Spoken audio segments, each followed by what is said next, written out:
건강하게, 마음은 평안하게, 삶은 행복하게.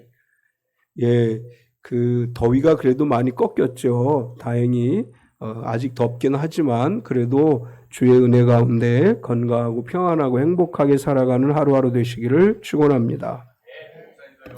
아멘. 주보에 있는 걸 읽어드리겠습니다. 나비가 된 번데기처럼 잎사귀 위를 느릿느릿 기어다니던 애벌레는 어느 날 스스로 번데기가 되어 자신을 가둡니다.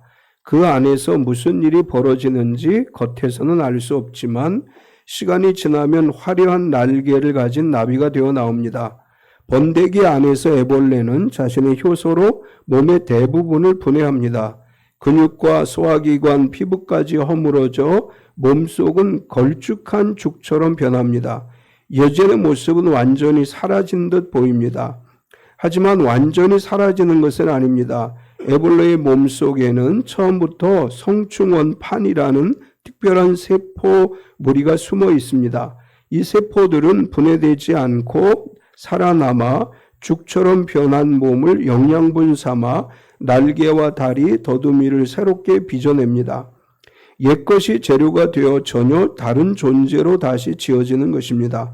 더 놀라운 사실은 애벌레 시절의 경험이 변태를 거쳐 성체가 된 뒤에도 그 기억을 그대로 간직한다는 연구 결과가 있습니다. 몸은 거의 다 지어졌지만 그 안에 새겨진 경험만큼은 살아남아 다음 삶으로 이어진 것입니다. 애벌레가 스스로 번데기 안에 들어가는 결단이 없이는 나비가 될 수 없듯이 우리도 옛 삶의 방식을 내려놓는 결단 없이는 거듭날 수 없습니다. 그 변화는 결코 쉽지 않은 허물어짐의 과정이지만 그 끝에서 우리를 기다리는 것은 이전과는 완전히 다른 삶입니다. 나를 구원하시고 새롭게 변화시켜 주신 주님의 놀라운 은혜로 완전히 변화된 삶을 살아가십시오. 우리 삶에 새겨진 경험들도 주님의 손 안에서 선한 밑거름이 되게 하소서. 아멘. 우리가 변화되기 위해서는 과정을 겪어야 되지요. 성경에 기록되어진 인물들을 보면 하나님이 크게 쓰시는 사람들은 처음부터 끝까지 아무런 고난도 없이 크게 된 것이 아니고 그러한 고난의 과정을 거침으로 해서 하나님이 크게 쓰셨음을 알 수 있습니다. 오늘 우리가 말씀을 나눌 요셉의 이야기도 마찬가지죠. 요셉은 17살 소년이었을 때 두 가지 꿈을 꾸었습니다. 하나는 밭에서 곡식단을 묶는데 형들의 단이 자신의 단은 일어서고 형들의 단들은 자기 단에 절하는 그런 꿈을 꾸었고, 두 번째 꿈은 해와 달과 11별이 자기에게 절하는 꿈을 꾸었습니다. 형들은 이 꿈의 이야기를 듣고 분노하면서 요셉을 더 미워했습니다. 그들은 이렇게 이야기했습니다. 내가 참으로 우리의 왕이 되겠느냐, 참으로 우리를 다스리게 되겠느냐 하고 분노했습니다. 그래서 요셉을 죽이려고 했고 결국은 팔아버리고 말았습니다. 요셉은 노예가 돼서 애굽으로 끌려가는데 세월이 흘러서 놀랍게도 요셉이 꾼 꿈이 현실로 이루어졌음을 우리는 알 수 있습니다. 요셉이 애굽의 총리가 돼서 곡물을 팔 때 형들은 곡식을 구하러 애굽으로 내려갔고 요셉의 앞에 엎드려 절하게 됐습니다. 요셉은 그때 그들이 형들이라고 하는 것을 알았음에도 자신의 신분을 드러내지 않습니다. 이렇게 해서 두 번째 곡물을 사러 왔을 때 또다시 요셉 앞에 무릎을 꿇고 엎드렸고 요셉의 꿈 두 가지는 모두가 다 이루어졌음을 알 수 있습니다. 형들은 자신들이 구덩이에 던지고 노예로 팔아버린 그 동생에게 지금 꿇어 엎드려 절하고 있다는 사실을 알지 못했고 그런 일이 일어날 것이라고는 꿈에도 상상하지 못했는데 놀랍게도 요셉의 꿈대로 이루어졌습니다. 요셉은 자기 형들을 즉시 알아보았음에도 불구하고 자신의 신분을 드러내지 않았습니다. 요셉은 오히려 형들을 정탐꾼이라고 몰아붙였고 시므온을 인질로 가두었고 그리고 막내 베냐민을 데려오라고 요구했습니다. 뿐만 아니라 곡식값으로 가져온 돈을 몰래 자루에 넣어서 형들을 당혹하게 만들었고 마지막에는 자신의 은잔을 베냐민 자루에 감추어서 도둑이라고 하는 누명을 씌워서 노예로 삼겠다라고까지 이야기합니다. 요셉이 이런 시험의 과정을 거치게 한 것은 자신의 형들에게 당했던 아픈 기억이 있었기 때문이죠. 형들은 자신을 미워했고 죽이려고 했고 노예로 팔아버리려고 했고 결국 노예로 팔려버렸습니다. 그때 어린 동생이었던 요셉은 모질게 자신을 대하는 형들이 지금 시간이 지나서도 과연 변화됐을까? 그런 생각을 한 거죠. 처음부터 자신의 신분을 드러내게 되면 형들이 자신의 과거에 저지른 잘못에 대해서 돌아볼 시간이 없습니다. 이제 이런 상황 속에서 요셉은 면밀하게 형들을 관찰을 합니다. 과연 형들이 변했을까? 이렇게 생각을 하면서 여러 가지로 형들을 시험을 하죠. 그리고 마지막에 베냐민을 노예로 삼겠다고 했을 때 형들은 과연 어떤 태도를 취할 것인가? 자신을 미워해서 죽이려고 했던 것처럼 알았다고 하면서 갈 것인가 아닌가? 면밀히 관찰을 합니다. 그때 유다가 나서서 말하죠. 우리 아버지는 늙었고 우리 아버지가 사랑하는 아들 하나는 없어졌고 이 아들마저 죽는다면 우리 아버지는 눈물을 흘리며 죽을 것입니다. 그러니 내가 차라리 갇혀 있겠습니다. 우리 동생을 돌려보내 주세요. 이렇게 이제 유다가 요셉에게 하는 말을 듣고 요셉은 형들에게 자신을 드러내게 돼요. 사실 요셉은 그동안 쭉 살펴봤죠. 자기 앞에 무릎 꿇어 절하는 그 형들이 자기 앞에서 자기에 관한 이야기 하는 것도 들었고 그리고 베냐민을 대하는 형들의 태도도 보았고 그래서 요셉은 자신을 드러내게 돼요. 오늘 1절의 말씀을 보면 요셉이 시종하는 자들 앞에서 그 정을 억제하지 못하여 소리질러 모든 사람을 자기에게서 물러가라 하고 그 형제들에게 자기를 알리니 그때에 그와 함께한 다른 사람이 없었더라. 요셉은 자신의 정체를 밝히면서 5절에 보면 이렇게 이야기합니다. 당신들이 나를 이곳에 팔았다고 해서 근심하지 마소서, 한탄하지 마소서. 하나님이 생명을 구원하시려고 나를 당신들보다 먼저 보내셨나이다. 이렇게 이야기를 합니다. 요셉의 형들은 요셉을 팔아버렸다고 생각을 하겠지만 요셉은 이렇게 이야기해요. 하나님이 우리 가족과 우리 민족을 구원하시기 위해서 먼저 나를 애굽으로 보내셨습니다. 이렇게 이야기하고 형들을 위로하는 그런 내용이 오늘 본문의 이야기입니다. 오늘 말씀을 통해서 요셉이 고백한 이 고백 먼저 보내셨습니다. 이 고백을 제목으로 해서 말씀을 나누려고 합니다. 오늘 말씀에서 우리가 발견할 수 있는 것은 첫 번째로 나를 보내신 분은 하나님이시다라고 하는 고백입니다. 요셉이 형들에게 한 첫 번째 이야기는 형들이 안고 있는 심리적 불안과 두려움을 감싸주는 거죠.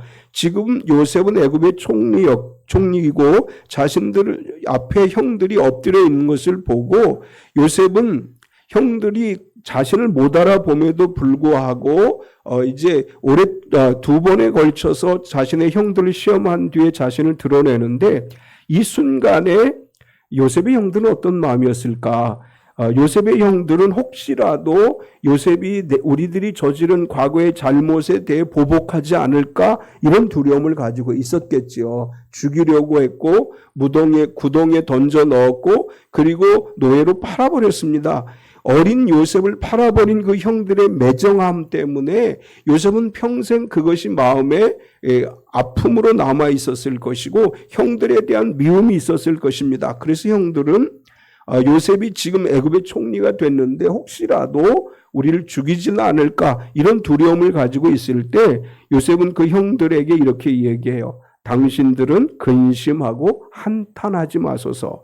3절에서 5절을 보면 요셉이 그 형들에게 이르되 나는 요셉이라 내 아버지께서 아직 살아계시니까 형들이 그 앞에서 놀라서 대답하지 못하더라. 요셉이 형들에게 이르되 내게로 가까이 오소서. 그들이 가까이 가니 이르되 나는 당신들의 아우 요셉이니 당신들의 애굽의 판자라. 당신들이 나를 이곳에 팔았다고 해서 근심하지 마소서, 한탄하지 마소서. 하나님이 생명을 구원하시려고 나를 당신들보다 먼저 보내셨나이다. 요셉은 형들에게 가까이 오라고 말한 다음에 이렇게 이야기해요. 형들이 이곳에 팔았지만 걱정하지 말라. 이제 이 말을 들은 형들의 반응은 어떠냐면 놀라서 대답하지 못하더라. 이렇게 기록을 합니다. 놀라다라고 하는 히브리어는 니브할루라고 하는 단어를 사용했는데 단순히 놀라다가 아니라 온 몸이 얼어붙는 극도의 두려움과 죄책감에 뒤섞여 있다, 이런 의미를 갖고 있습니다. 형들은 22년 만에 자신들이 노예로 팔았던 동생이 애굽의 최고 권력자가 돼서 자신들의 생사 여탈권을 쥐고 있다는 사실 앞에서 그대로 얼어버렸습니다. 요셉의 말 한마디면 형들은 다 죽을지도 모른다고 하는, 처형당할지도 모른다고 하는 두려움을 가지고 있었고, 오랜 세월 형들도 아마 그런 마음이 있었을 것 같아요. 미워서 죽이겠다 생각도 했고 노예로 팔아버렸지만 20여 년의 세월을 보내면서 형들의 마음이 어떻겠어요? 그때 우리가 요셉에게 너무했다. 우리 요셉에게 그렇게 해서는 안 되는데, 우리 동생이었는데, 아마도 그런 마음들이 그들에게도 있었을 거예요. 요셉은 그래서 첫 마디로 뭐라고 얘기했느냐 하면, 나는 당신들의 아우 요셉이니 당신들이 애굽의 판자라. 당신들이 나를 이곳에 팔았으므로 근심하지 마소서, 한탄하지 마소서. 요셉은 과거의 이야기를 회상하면서 이야기를 해요. 당신들이 나를 팔았다고 해서 이제 걱정하지 마소서. 요셉이 이렇게 말한 것은 형들의 죄가 없다라는 얘기가 아니에요. 당신들이 나를 판 것은 분명히 죄입니다 라는 말을 담고 있는 것입니다. 분명히 그것은 잘못된 것이지만 그러나 근심하거나 한탄하지 말라, 그렇게 형들을 위로하고 있습니다. 요셉이 이렇게 형들을 위로할 수 있었던 것은 그의 믿음에 근거한 거죠. 요셉은 형들이 악행을 했지만 그 일조차도 하나님의 섭리로 인해서 하나님께서 오히려 그것을 통해 우리를 구원하신다라는 믿음이 그에게 있었기 때문에 형들이 악행을 저질렀음에도 불구하고 그것에 대해서 책임을 묻지 않습니다. 그것에 대해서 형들이 나에게 이렇게 했으니까 나도 형들에게 보복하겠습니다, 이렇게 이야기하는 것이 아니라, 하나님은 그런 당신들이 행한 악행조차도 이렇게 요셉은 표현을 해요. 생명을 구원하시려고 먼저 보내셨다, 이렇게 이야기를 합니다. 5절을 다시 보면 당신들이 나를 이곳에 팔았다고 해서 근심하지 마소서, 한탄하지 마소서. 하나님이 생명을 구원하시려고 나를 당신들보다 먼저 보내셨나이다. 요셉의 이 말 속에는 형들이 나를 죽이려고 했고 노예로 팔아 넘겼지만 사실은 그것은 하나님께서 그것을 통해서 오히려 선을 이루셨습니다. 창세기 37장 27절을 보면 형들의 이야기가 나오죠. 자, 그를 죽여 한 구덩이에 던지고 우리가 말하기를 악한 짐승이 그를 잡아먹었다 하자. 그의 꿈이 어떻게 되는지 우리가 볼 것이니라 하는지라. 이런 형들의 모의에 관해서 요셉은 다 용서하는 거예요. 그러면서 뭐라고 얘기하느냐 하면 형들이 그렇게 계획을 했을지라도 하나님은 생명을 구원하는 일로 나를 사용하신 것이다. 생명을 구원하다라고 하는 히브리어는 미크야라고 하는 단어를 쓰는데 생명을 보존하다, 살아남게 하다, 생존하게 하다, 이런 뜻을 가지고 있습니다. 이 말 속에는 단순히 한 사람, 몇 사람의 생명만을 보존한다고 하는 것이 아니고 공동체 전체가 재앙에서 살아남아 존속되어질 것을 의미하는 단어입니다. 요셉은 자신의 개인적 고난은 미크야, 우리 민족을 구원하는, 생존하게 하는, 살아남게 하는 기회가 됐다, 이렇게 표현을 하고 있습니다. 요셉은 형들의 책임을 면제해 주는 것은 아니지만 그들이 지은 죄가 분명하지만 그럼에도 불구하고 요셉은 이렇게 이야기해요. 당신들의 죄악조차도 하나님은 생명을 살리는 일을 위해 쓰셨습니다, 이렇게 고백을 합니다. 나중에 자기 아버지 야곱이 죽고 나서 형들이 요셉이 혹시라도 자기들을 해하지 않을까 두려워할 때 창세기 50장 20절을 보면 이렇게 이야기를 해요. 당신들은 나를 해하려 하였으나 하나님은 그것을 선으로 바꾸사 오늘과 같이 많은 백성의 생명을 구원하게 하시려 하셨나니, 이렇게 고백을 합니다. 요셉의 믿음은 어떤 믿음이냐 하면 하나님께서는 악도 선용하시는 분이시다, 이런 믿음이 그에게 있었다는 걸 알 수 있습니다. 그래서 요셉은 나를 먼저 보내신 분은 하나님이십니다, 이렇게 고백합니다. 7절을 보면 하나님이 큰 구원으로 당신들의 생명을 보존하고 당신들의 후손을 세상에 두시려고 나를 당신들보다 먼저 보내셨나니, 이렇게 고백을 합니다. 요셉은 6절과 7절을 거치면서 점점 더 명료해지게 되고 7절에서 분명하게 이야기하죠. 하나님이 큰 구원으로 당신들의 생명을 보존하고 당신들의 후손을 세상에 두시려고 나를 당신들보다 먼저 보내셨다. 8절 앞부분에서도 보면 그런즉 나를 이리로 보낸 자는 당신들이 아니오 하나님이시라 이렇게 고백을 합니다. 5절, 7절, 8절에서 요셉은 강조하는 단어가 있어요. 나를 보내셨다라는 단어를 계속해서 사용을 하는데 이 보내셨다라고 하는 단어는 히브리어로 샬라흐라고 하는 단어를 쓰는데 이 단어는 보내다, 파송하다 이런 뜻이 있고 이 단어가 어디에 사용되어지느냐 하면 하나님께서 모세를 애굽으로 파송할 때 샬라흐라고 하는 단어를 쓰고 선지자들을 이스라엘 백성들에게 보내실 때 샬라흐라고 하는 단어를 사용했습니다. 요셉은 하나님이 나를 여기에 파송했다 그런 의미로 이야기를 하는 거예요. 당신들은 나를 팔았지만 하나님은 나를 파송하셨습니다. 당신들의 생명과 우리 집안의 생명과 우리 민족의 생명을 구원하기 위해서 우리 히브리 공동체를 살리시기 위해서 하나님이 나를 이곳에 파송하셨습니다. 이렇게 요셉은 이야기를 해요. 형들은 팔았어요. 돈을 받고 팔아먹었는데 요셉은 이렇게 이야기해요. 당신들이 팔았지만 하나님은 나를 파송하셨습니다.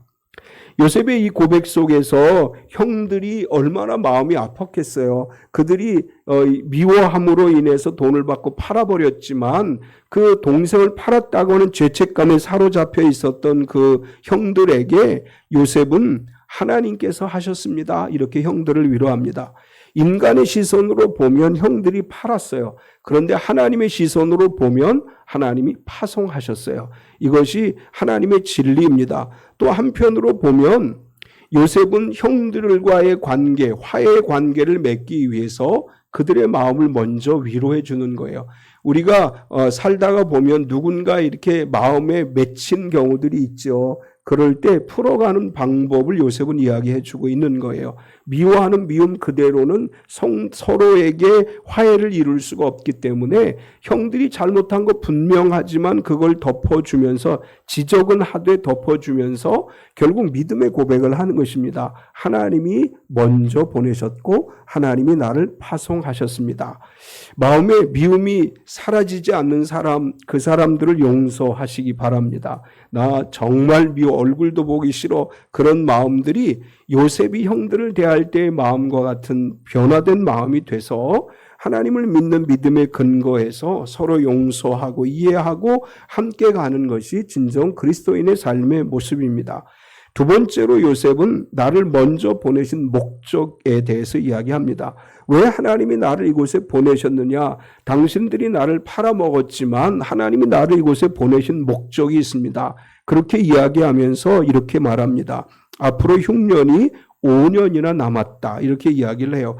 6절을 보면 이 땅에 2년 동안 흉년이 들었으나 아직 5년은 밭갈이도 못하고 추수도 못할지라. 요셉은 자신이 이곳에 보내심을 받은 목적이 무엇인가를 설명해 나갑니다.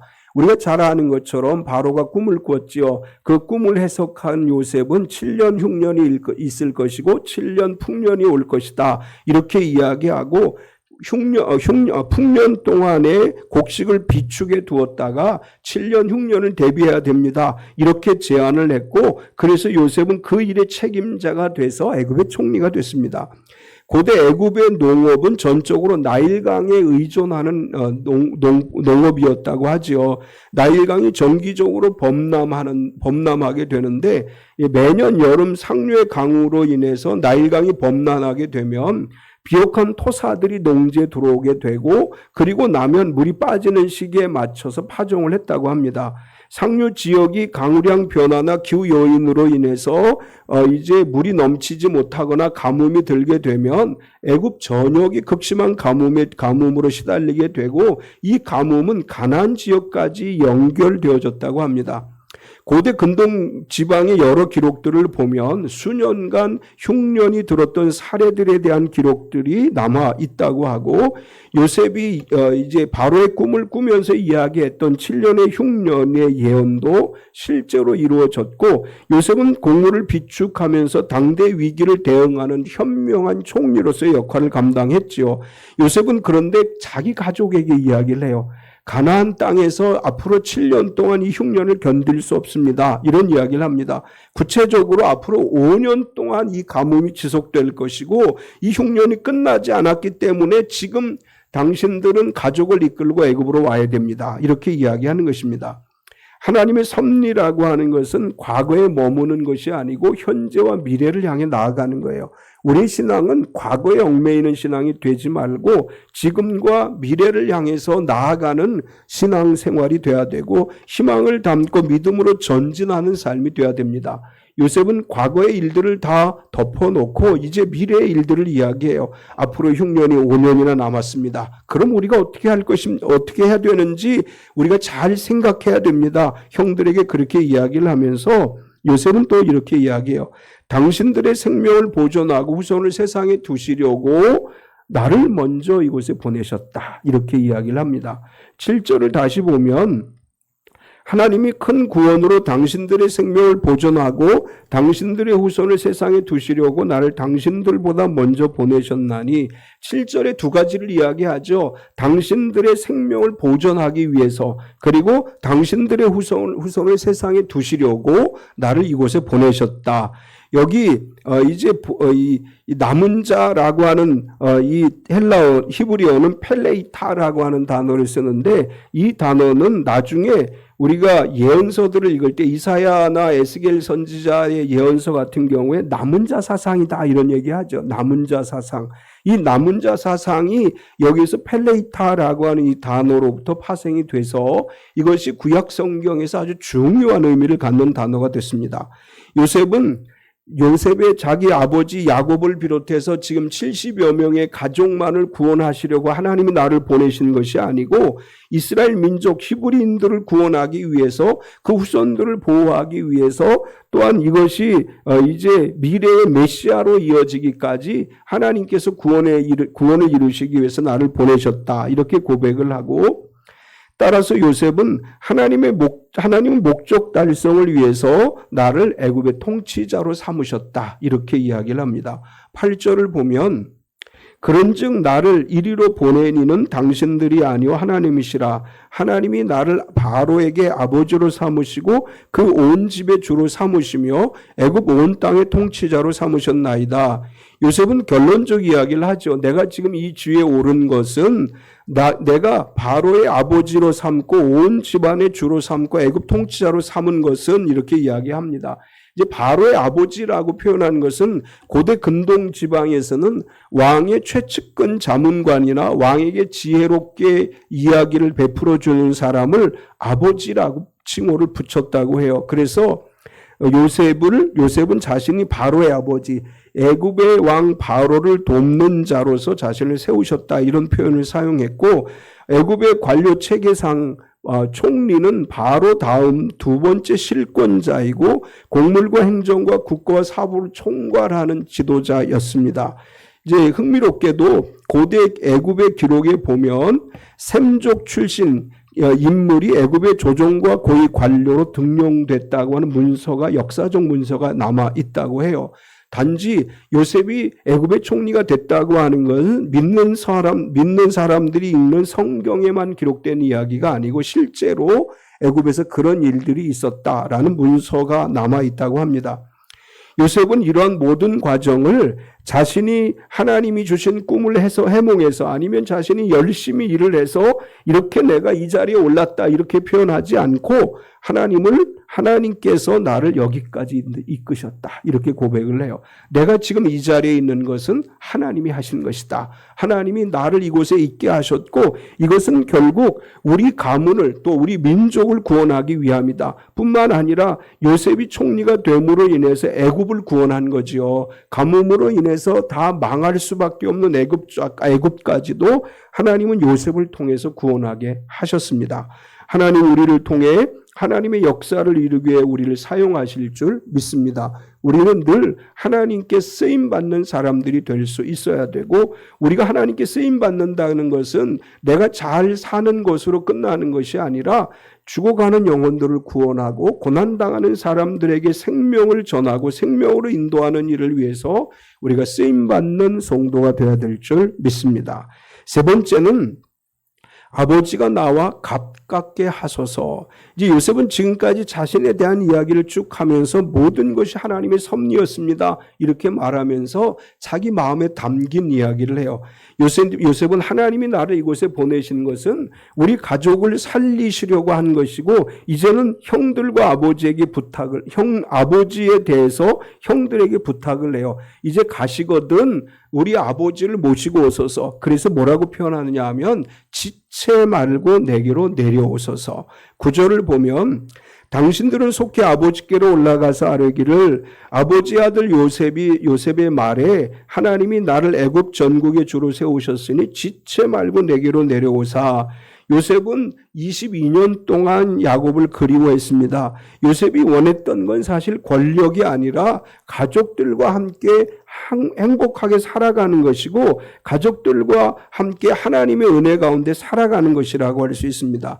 22년 동안 헤어졌던 아버지를 속히 지체하지 말고 빨리 이곳으로 내려오소서라고 말해달라, 이렇게 형들에게 부탁을 하면서 아버지가 지체 말고 속히 내려와서 고센 땅에 머물며 나와 가깝게 하소서. 10절을 보면 아버지의 아들들과 아버지의 손자들과 아버지의 양과 소와 모든 소유가 고센 땅에 머물며 나와 가깝게 하소서. 요셉이 원했던 것은 아버지를 모시고 와서 가깝게 지내기를 원했어요. 그동안 보지 못했던 아버지, 그동안 만나지 못했던 가족들과 함께 가까이 지내면서 그들과 함께 생활을 하고 내가 그들을 봉양할 수 있게 해달라, 이렇게 이야기합니다. 이제 고센 땅이라고 하는 것은 나일강의 삼각주 동쪽 위에 있고 애굽 본토와 시나이 반도와 가나안 지역을 잇는 관문에 있는 곳이 이제 고센이라고 하는 곳이고, 이것은 비옥한 목초지가 있고 그래서 가축을 치기에 좋은 비옥한 지역이었습니다. 특별히 애굽의 수도인 당시 총리부가 위치해 있던 곳에서 매우 가까워서 요셉은 자주 아버지를 방문하면서 아버지를 봉양하기를 원했고, 그래서 요셉은 고센 땅을 지목을 했습니다. 우리가 출애굽기를 읽어보면 이스라엘 백성들이 출애굽을 할 때 어디서 출발했다고 기록하느냐 하면 고센 땅에서 출발했다고 기록을 합니다. 요셉이 나와 가깝게 하소서라는 말을 계속 반복한 것은 가족에 대한 그리움, 애굽에서 노예로 살았던 시간들 속에서 얼마나 많은 그리움이 있었겠습니까? 그래서 이제 가족들과 잃어버린 시간을 다시 갖기를 원했고, 가족들과 함께하기 위해서 고센 땅에 와서 살게 해달라, 이렇게 이야기를 했고, 마지막으로 아버지께 속한 모든 사람에게 부족함이 없게 하겠나이다. 이것은 요셉의 고백이죠. 11절을 보면 흉년이 아직 5해가 있으니 내가 거기서 아버지를 봉양하리이다. 아버지와 아버지의 가족과 아버지께 속한 모든 사람에게 부족함이 없도록 하겠나이다 하더라고 전하소서. 요셉은 자신이 총리가 돼서 곡식 판매하는 걸 주관하고 있죠. 그래서 가족들이 내려오게 되면 흉년 5년 동안에 먹을 양식을 풍족하게 제공해 줄 수가 있다, 이렇게 이야기하면서 무엇에도 부족함이 없게 하겠습니다, 이렇게 이야기를 해요. 지금 이제 가나안 땅이 흉년이 들어서 2년 동안 가족들이 고생을 했지요. 야곱은 형들에게 계속 이야기하잖아요. 빨리 가서 곡식을 더 사오라. 니네 왜 머뭇거리느냐, 이렇게 이야기했고, 그런 2년이라고 할 시간 동안 어려움을 겪었지만 요셉은 이야기합니다. 이제 5년이라고 하는 흉년이 남았지만 그동안 내가 부족함이 없게 하겠습니다. 또 애굽에 머무는 동안 조금도 부족함이 없게 하겠습니다. 이렇게 이야기를 하면서 결국은 형들과 온전한 화해를 이루게 됩니다. 오늘 말씀을 통해서 우리 인생의 모든 고난도 하나님의 시선으로 볼 수 있어야 돼요. 우리가 겪고 있는 고난과 시련과 역경, 그것 속에서도 하나님의 섭리가 있다는 것을 우리가 발견할 수 있어야 됩니다. 요셉은 애굽으로 팔려와서 이제 노예 생활을 했죠. 또 누명을 뒤집어 쓰고 감옥살이를 했습니다. 그런 젊은 나이에 어린 나이에 그런 시련의 과정을 다 겪으면서 요셉이 깨달은 것은 하나님의 섭리가 있다라는 걸 깨달았다는 사실이에요. 우리 앞에 어떤 일들이 있더라도 하나님의 섭리를 바라보면서 하나님의 시선으로, 인간의 시선이 아닌 하나님의 시선으로 바라보면서 하나님이 먼저 나를 보내셨습니다. 하나님이 하실 것입니다. 하나님이 역사하실 것입니다. 이런 믿음을 가지고 살아가야 될 줄 믿습니다. 언제나 요셉의 고백과 같이 어려움을 당할 때 우리 스스로에게 이렇게 이야기할 수 있어야 돼요. 나를 먼저 보내신 분은 하나님이시다. 나를 고난 겪게 하시는 분은 하나님이시다. 하나님의 섭리가 이 안에 담겨져 있다. 이 믿음을 가지고 살아감으로 인해서 근심하지 말고 한탄하지 말고 소망 가운데 매일매일의 삶 가운데 희망 가지고 살아가는 저 여러분의 삶이 되시기를 축원합니다.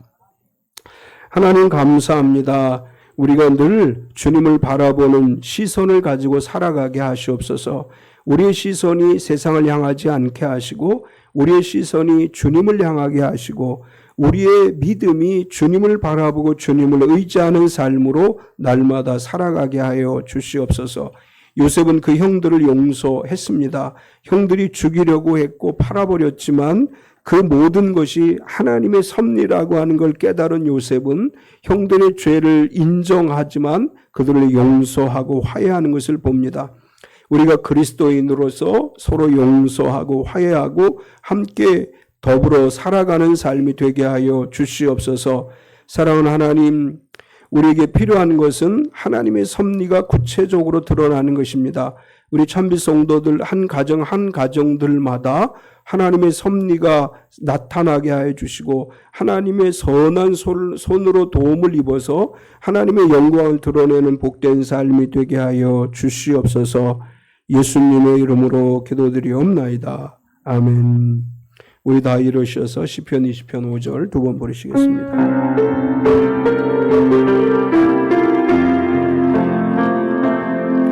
우리가 너의 승리로 대가를 부르며 우리 하나님의 이름으로 깃발을 세우며 여호와께서 너의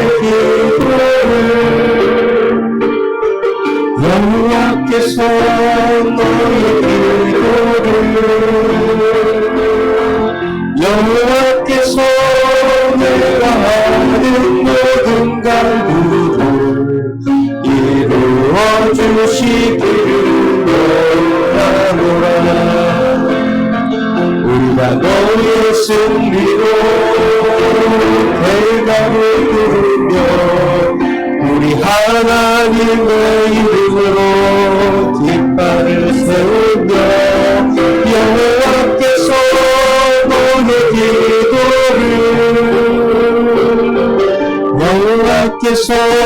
너의 여호와께서 내가 하는 모든 간구를 이루어 주시기를 원하노라. 아멘. 황정복장로님 나오셔서 표제창 하시겠습니다.